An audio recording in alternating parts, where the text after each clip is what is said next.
দেশের ৭৮তম স্বাধীনতা দিবস উপলক্ষে শনিবার তারাপুর অসমিয়া বস্তির রয়্যাল কনভেন্ট স্কুলে বার্ষিক science, arts and craft exhibition অনুষ্ঠিত হয়েছে। স্কুলে ছাত্রছাত্রীর শৈক্ষিক বিকাশ এবং বাস্তবমুখী করার উদ্দেশ্যে এই প্রদর্শনীর উদ্যোগ। এদিন এই প্রদর্শনীতে অংশগ্রহণ করতে পেরে পড়ুয়ারা যথেষ্ট উচ্ছ্বাসিত হতে দেখা গেছে।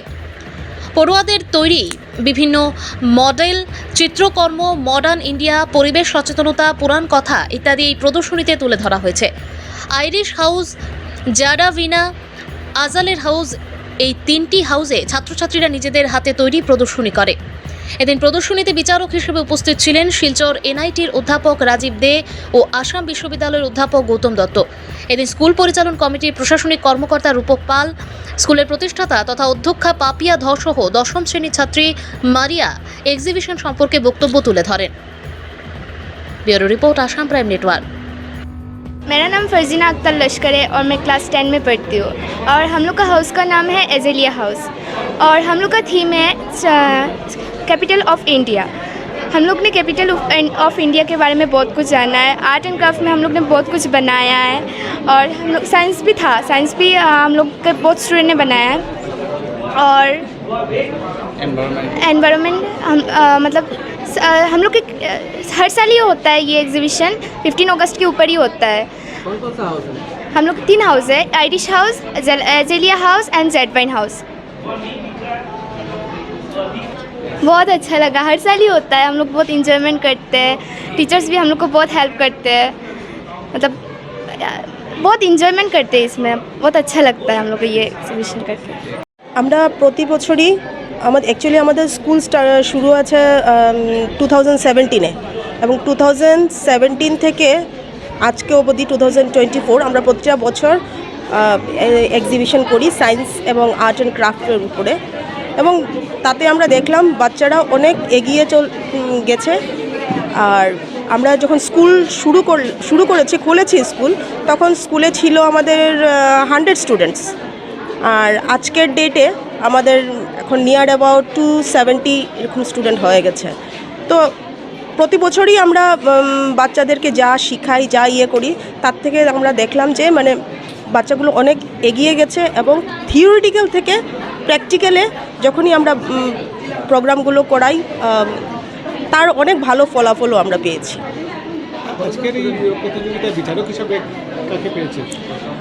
এই প্রতিযোগিতার বিচারক হিসাবে আমরা এনআইটি রাজীব দে স্যার, ওনাকে আমরা ইনভাইট করেছিলাম আমাদের এই কারিকুলামকে একটু বাচ্চাদেরকে অ্যাকচুয়ালি একটু এগিয়ে দেওয়ার জন্য। আর আরেকজন আর্ট অ্যান্ড ক্রাফটের হলেন গৌতম দত্ত, উনি হলেন Assam university visual arts department থেকে উনি এসেছিলেন। পুরস্কার হিসাবে কী কী দেবেন? এই বছর আমরা একটু এক্সট্রা একটা চিন্তাধারা করেছি যে বাচ্চারা অনেক পরিশ্রম করে এবং প্রতি বছর তো আমরা কাপ টাপ এগুলো তো দেই, কিন্তু এই বছর আমরা একটু চিন্তা করলাম যে ওদেরকে একটু ক্যাশ প্রাইজ যদি দিতে পারি, তো ক্যাশ প্রাইজ মানি।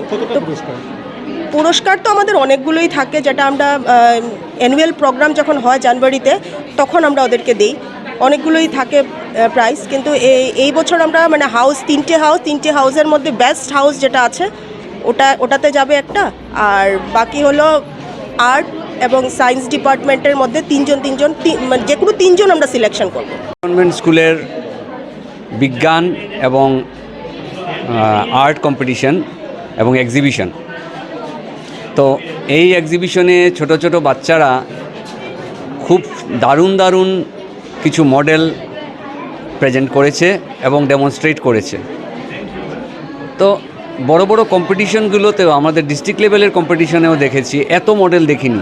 এই একটা স্কুল যে এত মডেল তৈরি করেছে, এত ইনিশিয়েটিভ নিয়েছে, বাচ্চাগুলোর মধ্যে এত উৎসাহ এবং দারুণ মডেল তৈরি করেছে। এই মডেল তৈরি করা এবং এক্সিবিশন বাচ্চাদের সাবজেক্টের উপরে অনেক কনসেপ্ট বাড়িয়ে দেয়। এই এক্সিবিশনগুলো খুবই জরুরি, যার দরুন বাচ্চাদের নিজের হাতে কলমে শেখে এবং শিখে ভবিষ্যতে এই জিনিসগুলো আর কোনো দিন ভুলে না। এই জন্য এই কম্পিটিশনগুলো খুব জরুরি এবং রয়্যাল কনভেন্ট স্কুল যে এই ইনিশিয়েটিভ নিয়েছেন, উদ্যোক্তাদের ধন্যবাদ জানানো উচিত।